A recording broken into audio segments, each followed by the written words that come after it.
How do big teams build complex software without it just turning into total chaos? Let's find out. Okay, so picture this. 7 developers, all working on the same exact project. And they're all pushing code to one single shared repository. The secret isn't magic. It's a structured workflow that keeps everything stable. Let's break it down. The real challenge? Managing all those simultaneous changes without breaking the entire application. The whole process connects developers' PCs to live servers, with GitHub and Jenkins acting as the bridge. So let's follow the journey of one piece of code, from your keyboard to the main branch.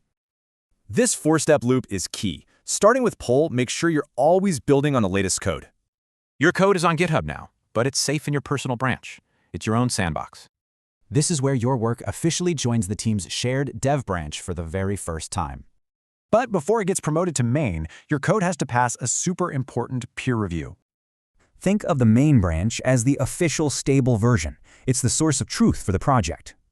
Okay, and here's where the magic happens. A merge to main kicks off a powerful automated process. Jenkins is basically a robot that sees the change, pulls the code, and deploys it for testing. After a successful test and one more approval, the automated pipeline pushes your feature live to users.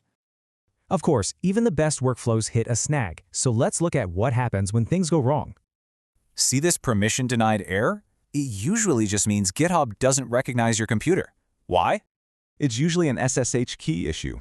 Just test your connection, and if it fails, add your key to GitHub. And then there's this, the dreaded merge conflict. We've all been there. So what does it mean? Basically, it means you and someone else edited the exact same line of code. Git is confused. It's your job to go in, manually edit the file, and choose the correct code to keep. So the most important thing here? The best strategy is preventing these problems in the first place. These 4 habits are absolutely essential. They dramatically reduce errors and conflicts for your team. Because a good workflow creates a stable and efficient environment for everyone to build great things together. So, something to think about. Is your workflow designed to prevent problems or just to fix them?